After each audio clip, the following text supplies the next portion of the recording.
Hello. तो आज हम टॉपिक देखेंगे नार्कोटिक एनाल्जेसिक्स। ये हमारा मेडिसिनल वन का बहुत इंपॉर्टेंट टॉपिक है। इसमें से कोई ना कोई क्वेश्चन ज़रूर आता ही है। तो सबसे पहले हम देखेंगे एनाल्जेसिक्स क्या होते हैं। तो analgesics are the drugs that relieves the pain without altering, without यहाँ पे ध्यान रखिएगा, विदाउट अल्टरिंग द कॉन्शियसनेस और कॉजिंग अनकॉन्शियसनेस। तो ये वो ड्रग्स होते हैं, जैसे हमने इससे पहले हमने पढ़े थे जनरल एनेस्थेटिक्स, आपके सिलेबस में मेंशन्ड है इसके ऊपर वाला topic. General anaesthetics, general anaesthetics होते हैं जो कि कॉन्शियसनेस को हमारी हटा देते हैं, हमें अनकॉन्शियस कर देते हैं, या जिसको हम बेहोशी भी बोलते हैं, कि हमें पता नहीं होता है कि हमारे साथ क्या हो रहा है, हमारे आसपास कौन है, तो उसको हम बोलते हैं अनकॉन्शियसनेस स्टेट। बट इसमें क्या होता है, एनाल्जेसिक्स में क्या होता है कि अनकॉन्शियसनेस नहीं होती है, कॉन्शियसनेस होती है, या हम कह सकते हैं कि स्लीप इंड्यूस हो जाती है बट कॉन्शियसनेस रहती है। तो नार्कोटिक एनाल्जेसिक्स और ओपॉइड एनाल्जेसिक्स क्या होते हैं, ये क्लास ऑफ ड्रग्स है जो कि ऑब्टेन होते हैं Poppy plant, opium Poppy plant. Opium आपने बहुत ही कॉमन सुना हुआ है, अफीम, अफीम भी जिसको बोलते हैं। तो उसके जो इसको हम बोलते हैं पापावर सोमनीफेरम से जो ऑब्टेन होती है ड्रग्स, उनके हम बोलते हैं नार्कोटिक एनाल्जेसिक्स। तो नार्कोटिक एनाल्जेसिक्स का बहुत सारे फ़ायदे भी हैं और नुकसान भी है। सबसे पहले तो ये पोटेंट एनाल्जेसिक्स होते हैं, कुछ पोटेंट होते हैं, कुछ लेस पोटेंट होते हैं। जैसे मॉर्फिन है, वो काफ़ी पोटेंट एनाल्जेसिक्स है, बट इसमें क्या होता है, ड्रग डिपेंडेंसी हो जाती है और टॉलरेंस आ जाती है। ड्रग डिपेंडेंसी मतलब एक तरह से हम जिसको नशा भी बोल सकते हैं, कि भाई आज तो नॉर्मल बिहेव कर रही है बॉडी, बट जब से हम ड्रग्स ले रहे हैं, ये वाली ड्रग ले रहे हैं, ये वाली मेडिसिन ले रहे हैं, तो हमें नीड फील होती है कि हम ये मेडिसिन दोबारा बार बार लें ताकि हमारी बॉडी फंक्शन करे प्रॉपरली। हमें ऐसा लगता है कि इसके बिना हमारी बॉडी फंक्शन नहीं कर पाएगी। तो इसका सबसे बड़ा ड्रॉबैक जो होता है वो है ड्रग डिपेंडेंसी। तो जो नार्कोटिक है, ये ग्रीक वर्ड स्टपर से आया है। स्टपर का मतलब होता है ड्रग दैट इंड्यूस स्लीप।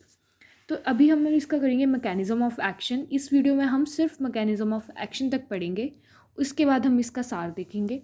तो सबसे पहले मैकेनिज्म ऑफ एक्शन क्या है। The opioid analgesic act through a series of receptors that are known as opioid receptors. ठीक है, तो ये कुछ रिसेप्टर्स पे एक्ट करता है जिसको हम ओपियोइड रिसेप्टर्स बोलते हैं, और ये रिसेप्टर्स 4 मेजर रिसेप्टर्स हैं इनमें, जो कि है म्यू, कापा, डेल्टा और सिग्मा। तो सबसे पहले हम देखते हैं म्यू। म्यू में कौन सी ड्रग, जो आपके सिलेबस में मेंशन है, मैंने सिर्फ वही मेंशन की है, तो अगर आप एक्स्ट्रा से कर सकते हैं तो आप कर सकते हैं। ठीक है, तो सबसे पहले एगोनिस्ट और एंटागोनिस्ट। जो म्यू रिसेप्टर पे बाइंड करेगा वो मॉर्फिन, मिथाडोन, फिनेंटाइल। एंटागोनिस्ट है नैलोक्सोन।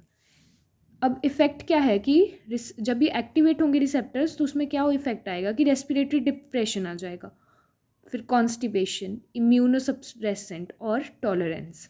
फिर कापा रिसेप्टर है, फिर उसमें क्या आता है, सिडेशन, मियोसिस, डायूरेटिक्स। मतलब एनाल्जेसिया तो कॉज करेगी ही वो, बट कुछ कुछ आपके साइड इफ़ेक्ट्स जिनको हम बोल सकते हैं, या इसका इफ़ेक्ट ये भी होगा, अगर ये रिसेप्टर्स एक्टिवेट होंगे तो इनका ये इफ़ेक्ट होगा।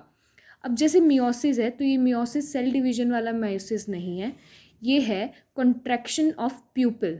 आई में प्यूपिल की कॉन्ट्रैक्शन को हम ये मियोसिस बोलते हैं, ये वाला मियोसिस। ठीक है, फिर उसके बाद डेल्टा रिसेप्टर है, ये भी क्या करता है, respiratory depression, reduce GIT movement. आपने हमेशा सुना होगा कि जब हम कोई भी ड्रग लेते हैं तो हमें बोला जाता है, लाइक कुछ लोग जो होते हैं उनका रेस्पिरेटरी सिस्टम उतना स्ट्रांग नहीं होता है, और काफ़ी बार जैसे हमें पोटेंट कोई ड्रग्स दिए जाते हैं तो हमें पहले हम खाली पेट का कैप्सूल जिसको हम बोलते हैं, ठीक है, वो दिया जाता है ताकि हमारी रेस्पिरेशन कोई प्रॉब्लम ज़्यादा ना आए। इसीलिए कोई पोटेंट ड्रग जब खाता है, किसी को एसिडिटी की प्रॉब्लम आ जाती है, किसी को कॉन्स्टिपेशन हो जाती है, तो कोई ना कोई ड्रग का इफेक्ट रहता है ये बॉडी पे। फिर उसके बाद है सिग्मा। सिग्मा में क्या होता है, नीदर एक्टिवेटेड नॉट ब्लॉक्ड, तो इसका ज़्यादा कोई काम नहीं है। तो उसके बाद अब हम देखेंगे एक्शन प्रोड्यूस बाय मॉर्फिन, कि इसमें मैकेनिज्म ऑफ एक्शन क्या है, मैकेनिज्म ऑफ एक्शन। ठीक है, तो सबसे पहले स्टेप 1, मॉर्फिन क्या करता है, बाइंड करता है म्यू रिसेप्टर से। म्यू रिसेप्टर जो हमने पीछे पढ़ा, and induces change in shape and open the channel in cell membrane. ठीक है, तो K पॉजिटिव आयंस का ये एफ्लक्स मतलब बाहर जाना, flow out of cell, efflux को इंक्रीज कर देता है, जिसको हम पोस्ट सिनेप्टिक हाइपोलराइजेशन भी बोलते हैं। पोस्ट सिनेप्टिक हाइपोलराइजेशन से मतलब है कि जो पोटाशियम है, पोटाशियम वो हमारे सेल से ज़्यादा, अंदर से ज़्यादा बाहर की तरफ आ जाएगा, उसको हम बोलते हैं पोस्ट सिनेप्टिक हाइपोपोलराइजेशन। फिर उसके बाद क्या होगा, the increase in permeability decrease influx of calcium two positive ions. तो इसकी वजह से जो कैल्शियम चैनल है हमारा, वो ब्लॉक हो जाएगा और हमारा कैल्शियम अंदर नहीं आ पाएगा। तो इनफ्लक्स कैल्शियम का डिक्रीज हो गया है और पोटाशियम का इफ्लक्स इंक्रीज हो गया है। इसको हम बोलते हैं reducing pre synaptic Ca positive influx, thus inhibit neuronal activity and block the pain message। तो अब मैं इसको आपको सिंपल वर्ड्स में समझाती हूँ। ये है K पॉजिटिव रिसेप्टर, तो ये डायरेक्टली लिंक्ड है Ca2 चैनल के साथ।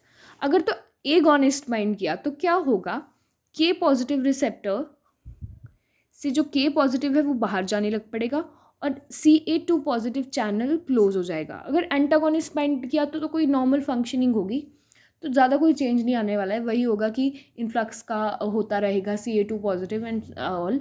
तो मतलब जो पेन वाला मैसेज है वो ब्लॉक नहीं होगा। ये कब ब्लॉक होगा, जब efflux of K positive increase होगा, influx of Ca2 positive decrease होगा। तो हम ये समझते हैं एक डायग्राम से। तो ये देखिए हमारी ओपियोइड रिसेप्टर्स है, जो मैंने आपको म्यू रिसेप्टर्स बताए, कापा रिसेप्टर्स बताए। तो मॉर्फिन ड्रग आती है, वो रिसेप्टर से बाइंड करती है। तो इसकी वजह से क्या होता है, concentration of CAMP decrease, potassium channel open हो जाते हैं और कैल्शियम चैनल ब्लॉक हो जाते हैं।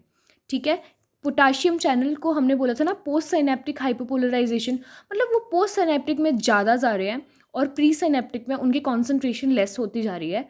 और इसकी वजह से क्या हो रहा है कि जो Ca2 पॉजिटिव है वो चैनल ब्लॉक हो रहा है, पोटाशियम चैनल ओपन हो गया है, Ca चैनल ब्लॉक हो गया है। तो इसकी वजह से Ca अंदर नहीं आ पा रहा है और अपना एक्शन कोई भी उसमें शो नहीं हो रहा है। तो प्री सिनेप्टिक Ca इनफ्लक्स का डिक्रीज हो रहा है।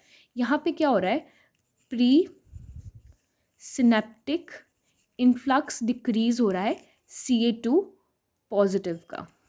ठीक है, तो इससे आप ध्यान रखिएगा इसका। तो इसकी वजह से क्या होगा, न्यूरोट्रांसमीटर का रिजल्ट रिलीज जो है वो डिक्रीज हो जाएगा और हमारी ड्रग ने अपना एक्शन शो किया और हमारे को पेन का मैसेज नहीं जाएगा और एनाल्जेसिया काम कर जाएगा। ठीक है, तो यही थी आज की वीडियो। आप इसको ढंग से देखिए। अगर आपको PDF में नोट्स चाहिए तो प्लीज़ मुझसे कांटेक्ट कीजिए, मुझे कमेंट में बताइए। Thank you.